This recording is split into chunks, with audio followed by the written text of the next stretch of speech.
What's up, guys? I'm Ravage Dragon, and welcome to Ravage Reacts with today's episode of Octoberthon Night 18. We're here with some Mr.Ballen, the 411 Part 3, which is titled 3 People Found in Impossible Places. So I hope you guys are ready for that. Grab your popcorn. It's gonna be a fun episode, and with that, I also would like for you guys to ravage that like button, ravage that subscribe button, and hit that notification bell. That way you guys are informed with episode 19 coming out tomorrow, which is Sunday.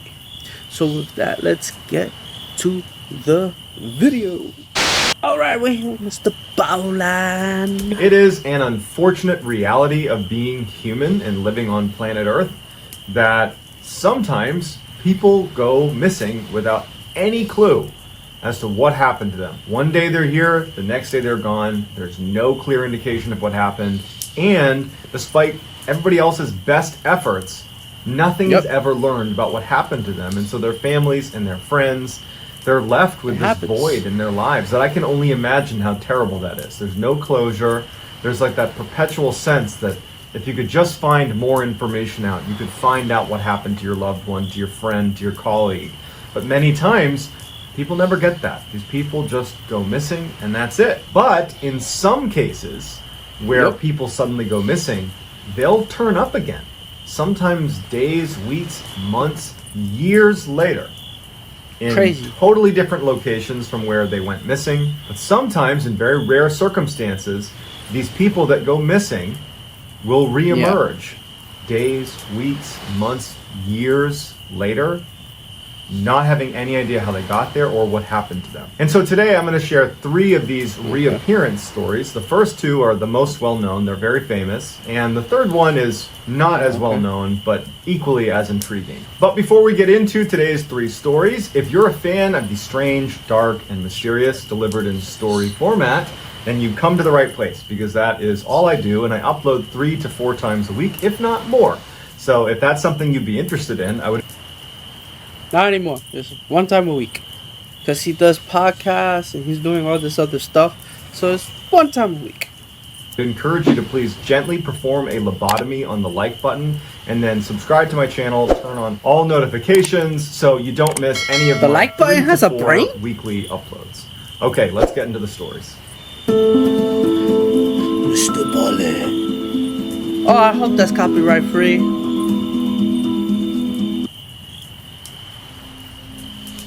Number 1, Stephen Kubacki. In 1978, a 23-year-old named Stephen Kubacki was attending a college called Hope University in Michigan. It was a small Christian school where he was studying German and history. Stephen was a little more free-spirited than the typical student enrolled at Hope University, which is very conservative. He was a big-time outdoor enthusiast, and he loved to go skiing. In February of 1978, which was just months before Stephen was set to graduate, he decided he wanted to go on a solo ski trip around the Lake Michigan area. And so this area was known as the Lake Michigan Triangle. It's also known as just the Michigan Triangle, and it's an awful lot like the Bermuda Triangle, which is in that northern section of the Atlantic Ocean where planes and boats have gone missing over the years kind of inexplicably.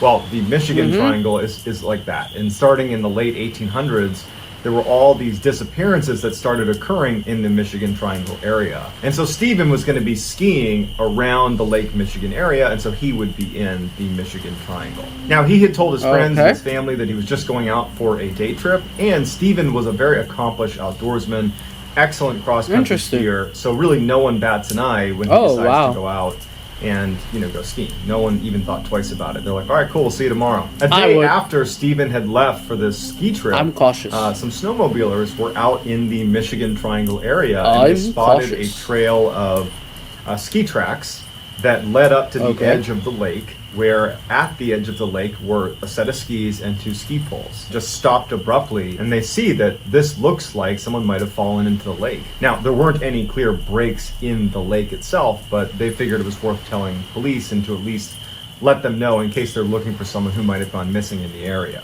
And so it was around this time that Stephen Kubaki's friends and family started to recognize that he wasn't back yet, and he should have been. Okay. And so they end up calling in an official missing persons report because he should have been back. And so the two things happened in tandem. You have the snowmobilers that have found the ski poles and the skis, and you have the missing persons report that's come out for Stephen Kubaki, and immediately they're connected, and this massive search effort is launched with a focus on where those skis and the poles were found. Now, So, he's probably going to mention it, but I would say, how can you be 100% for sure that the skis and the poles that were left behind are actually Steve Kubaki's skis and poles? Sometimes it might seem like it's connected, but it might not be connected at all. You could end up stirring the case away from what actually is going on because you're focused on this one piece of evidence while the others, it doesn't connect. Yeah. This is a crazy story though so far. looked everywhere, but it was like his tracks went right up to the edge of the lake and then just stopped. There weren't any more tracks on the lake. Yeah. There were no breaks in the lake. There was nothing there. It was like he just suddenly either went into the ground or just vanished somehow. And so as hundreds of people have descended on this area to look for Steve Kubaki, his backpack shows up right next to his skis and ski poles. That was the first place that everybody went. And his backpack wasn't there. Okay. And they didn't really even know how to investigate it. It was just this weird phenomenon where all these people are like, I guess it just must have been there the whole time. They just didn't have a good Seems answer like for that. it. And so after a long and very elaborate search, ultimately they had to call it off. And so they told the family and friends that what must have happened is he got out of his skis and put everything down, went onto the lake, and it cracked and he fell in. And so that's what everybody believed. I mean, why wouldn't they? 15 months go by, and Stephen's father hears a knocking on the door. And who's at the door? Stephen Kubaki. And when he sees his son, he can't believe it because he believed his son was dead. But Kubaki has no idea, Steve has no idea how much time has passed. He saw a newspaper, Stephen saw a newspaper in his father's house, and it showed that it had been 15 months since he disappeared. He asked his father, like, how can this be? And he told Stephen, you were near Lake Michigan. That's 700 miles away. How did you get here? And Stephen's like, I woke up in a field about 40 miles from here, and I went to, my aunt's house, your sister's house, and she brought me here. And no one had any idea how he got there or why he was in the field in Pittsfield to begin with. In addition, Stephen had on clothes that he didn't recognize. He had a new backpack that had maps and all sorts of kind of like trinkets from different parts of the country. He had been to apparently San Francisco, Sacramento, all over California, to Chicago, to Utah. He's been all over the country, according to the things that are in his backpack. He had $40 in cash, he had new sneakers, new glasses, and he had a t-shirt on from a Wisconsin marathon. It says he was a participant in. And one of the only things that Stephen would say to the media, because he basically swore off the media and he didn't want to give his story to anybody, he just said to one of the news outlets that he felt like he had been doing a lot of running. But other than that, we don't know what he was doing for 15 months, and apparently he doesn't either. That could be sleeper cell. He was at one point hypnotized in something, and he got activated, and he finished his job, and then he was brought back. That's a theory. I'm trying to understand. It's just a theory. Another theory, hypnotism. Another theory, he got gassed, and they messed with his head where he can't remember. Those are possibilities. A number. Sucks though. Like you disappeared for like a year and a half, and then you wake up and you don't even know what the hell happened. Ooh. Number 2. In early 2018, Danny Philippidis was a 49-year-old firefighter living in Canada. Sound like a Pokemon. He had a wife, he had 2 kids, he was happy, healthy, successful. Danny and every Philippidis. year, he and his colleagues at the firehouse would go on a ski trip to New York, where they would go skiing at a mountain called Whiteface. And so on February 7th, 2018, Danny and I'm his in the 7 city. colleagues are at Whiteface. They're enjoying themselves. Danny was an avid skier. Like, this is something he really looked forward to, was this annual retreat to Whiteface Mountain. And it was getting to be lunchtime, and his 7 colleagues said, hey, let's go down to the lodge and get a bite to eat. Danny was just having a great time on the mountain, and he was like, I'm going to just do a couple more runs. I'll meet you guys in about 30 minutes or so. I'm going to do a couple more runs before lunch. So they go down to the lodge, and Danny continues to do a couple more runs. And so after an hour or so, and Danny still hasn't shown up at the lodge, his 7 colleagues have finished eating, and they're like, you know what? I bet Danny just decided he wanted to skip lunch, and he's probably just fine. And so they end up just going out and skiing the rest of the day. But by the end of the night, when the mountain is starting to shut down, they're all checking their phones for messages from Danny. They haven't gotten anything from him. They haven't seen him.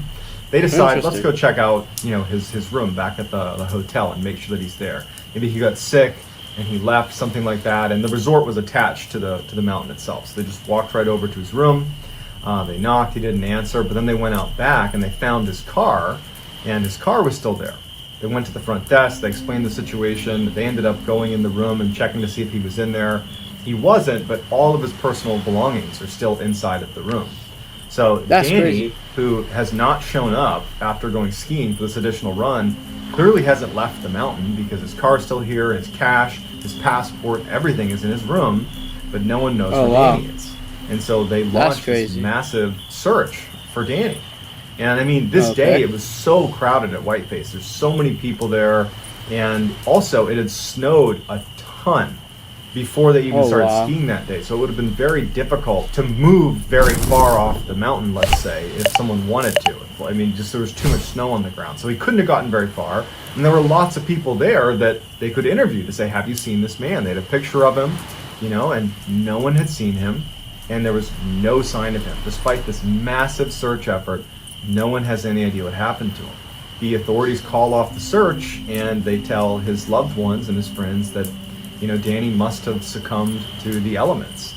That's the only explanation we can give. We can't find him now because the snow's pretty deep, but hopefully when the weather warms up, we'll be able to launch another search and we can recover his body. Okay. And so that's the news that's passed to his wife, to his kids, to his friends, and it's just devastating. And a couple days later, Danny's wife is home, trying to adjust to this awful new normal, and she gets a phone call from a number she doesn't recognize. And she picks it up, and it's a little bit hard to hear, but she immediately recognizes her husband's voice. And she can tell right away that there's something wrong. Like, he's not making sense. She's like, Danny, is that you? Is that you? And Danny's like, I don't know where I am. I don't know how I got here. Where are you? What am I doing? And so she immediately tells him, you have to call the police. You have to call the police. They have to come get you. And finally he agrees and he hangs up. The police receive a phone call from Danny, and he doesn't know where he is. He's saying that, my wife told me to call you. I'm very confused. I don't know what's going on. And they ask him to describe where he is. And he starts describing what's around him. And police are able to, eventually pinpoint where he is. And it turns out he was near Sacramento, California, 2,900 miles away from Whiteface Mountain. Even more strangely, when the police go to collect Danny, he's still wearing his ski, winter jacket, winter pants, ski boots on. He even still had his goggles on his head. And he has a haircut. He has a fresh haircut. And he has a brand new phone, a brand new iPhone. But he had no money. He had no wallet.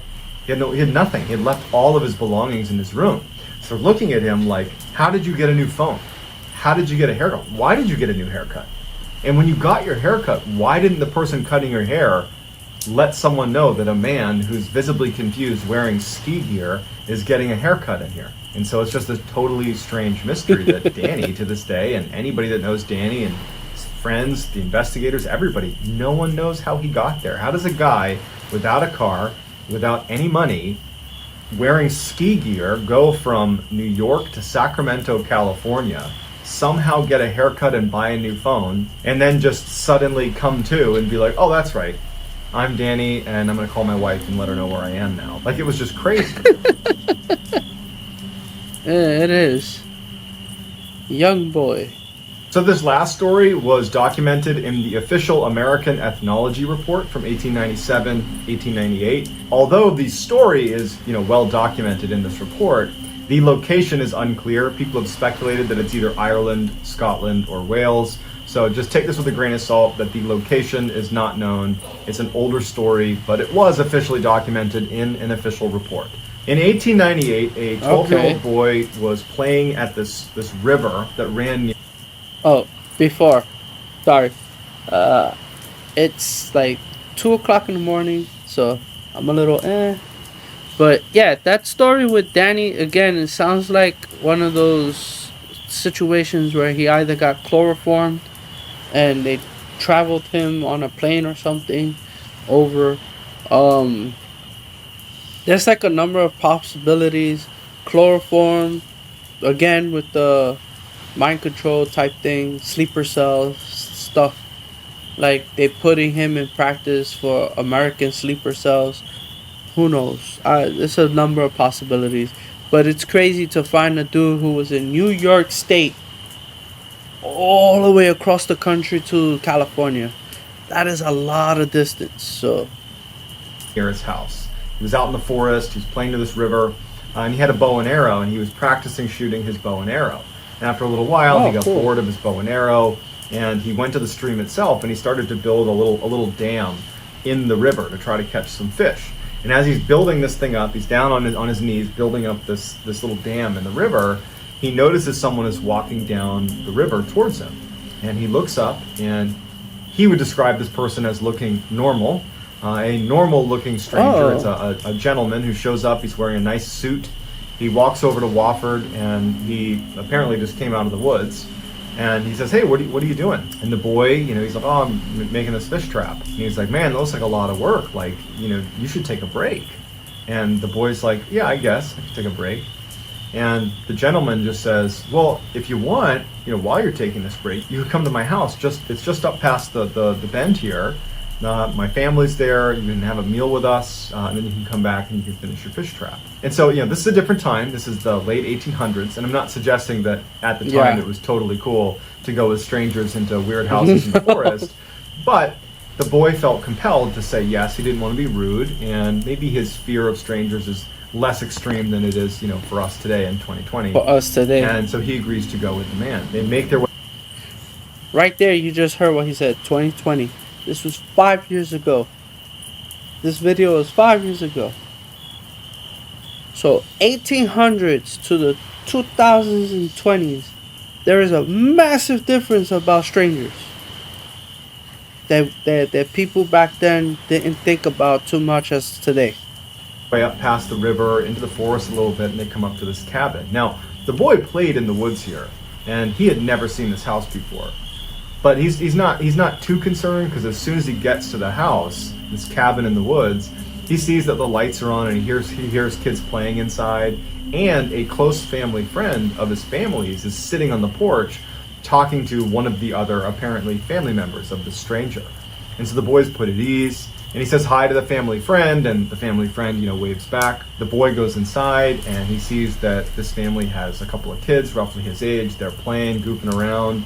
They have dinner, this wonderful meal, and the boy Wofford is like, "Man, this is so great." And after the meal, he lays down and falls asleep. He kind of loses track of time. The boy falls asleep at this cabin. And so he wakes up early the next morning, and he feels horrible because he didn't mean to fall asleep, and he didn't tell anyone from his family where he was going. And he's thinking, "Man, they're going to be so worried about me." And so as he's getting up to leave, the stranger is already awake, the one that had met him down by the river and called him up to the house. And the boy says, "Hey, can you walk me down back to the river?" And the stranger's like, "I can take you part of the way down, sure." So the two of them, they're having small talk, and the boy's thanking the man for his generosity. And so as they're walking, they're passing by an orchard on one side and a cornfield on the other. And it's this beautiful morning, the sun's just coming up, and the boy remembers thinking how beautiful the setting was. But he also was thinking, like, I don't even know where I am right now. And I'm assuming he's walking me back to where I live. But this doesn't look familiar at all. And the stranger stops. They get to almost a junction right at the end of the orchard and of the cornfield. And the stranger tells the boy, Wofford, he says, "Hey, just go straight. You're going to turn down this way, turn back, and you'll be at the river again, where we met." And the boy thanks the stranger, and the stranger turns and starts walking back towards his cabin and says, "Hey, good luck, see ya." And the boy starts following the man's directions. And Wofford, as he's walking, following the stranger's directions, he's suddenly curious and turns around to look back at this strange person who had brought him up to the house and then now brought him back. And he's stunned because suddenly the orchard and the cornfield are not there. There is no orchard or cornfield. It's just deep, dark forest. And he's like, what's going on? He turns back and there's a search party, or it looks like a search party, running up to him. Part of the search party is the family friend that he had seen at the house. And the boy's like looking at these people running towards him, like they're running to him. And he recognizes the family friend, and he can tell they're like urgently looking for him. And he felt bad because he knows he slept over through the night. So he's like, hey, I'm here. And they're like, where have you been? And the boy turns to the family friend and he's like, didn't you tell them I was with you? And the family friend is like, what are you talking about? And he's like, yeah, the house with the family. We ate dinner together last night. And the guy, the family friend, is like, I've been looking for you for the past several days. I've been with your family looking for you. You've been gone for 3 days. And the boy is like, what? And as he's describing the kind of general vicinity of where this cabin was, crazy. Kind of pointing back up towards where it was and describing it from where the river was, the family says to him that since you've been missing, we've heard rhythmic drumming non-stop coming from the section of the forest that you just described. We could never pinpoint where it was coming from. And now that you just showed up, the drumming has stopped. And so the kid's terrified, but there's no answers. Pretty creepy. So 3 very strange stories that luckily all of them ended with the person being found again. But it doesn't change the fact that the mystery remains. Where did they go? It's like they left the earth for a couple of days, or in Stephen Kubaki's case, for over a year, and then came back. It was like a glitch in the matrix or something.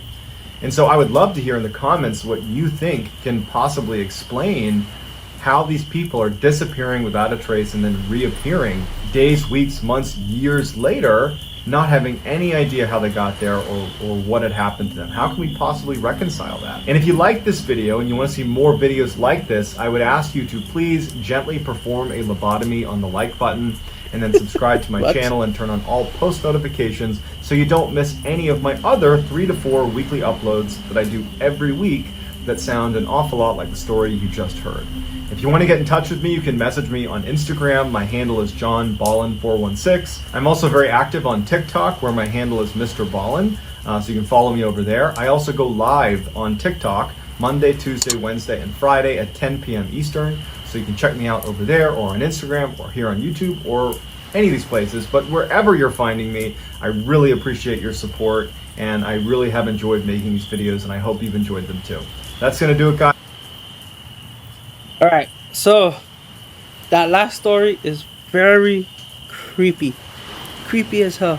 Because the thing is that me being from the Caribbean, Puerto Rican, Dominican, we hear about people who do rituals and voodoo and stuff like that. And while he was describing that, it's just like, imagine if that was in a Caribbean setting. And oh man, it's creepy. The other 2, sleeper cells, practice, the possibility of teaching someone and then having them not know that they have learned all that stuff. It's possible. That last one, I can't explain that at all. That is a creepy last story. But with that, let's leave it to outro Ravage. Let's go! Alright guys, that was all from Mr. Ballen. That last story was creepy as hell. Like I was saying before, the whole Caribbean stuff, dealing with voodoo and stuff like that, is crazy. But I hope you guys enjoyed those 3 videos, those 3 stories. They were very intriguing. Again, like I said, I'm recording this at 2 in the morning, so I'm a little alright. So I hope you guys ravage that like button, ravage that subscribe button. Also hit that notification bell, that way you guys can be informed when the next episode comes around. And with Mr. Ballen, that's a possibility. So with that, tomorrow's episode is World War Z, Episode 2, Chapter 3. I hope you guys are ready for that. So with that, I'll catch you on the next one. Peace out, everybody.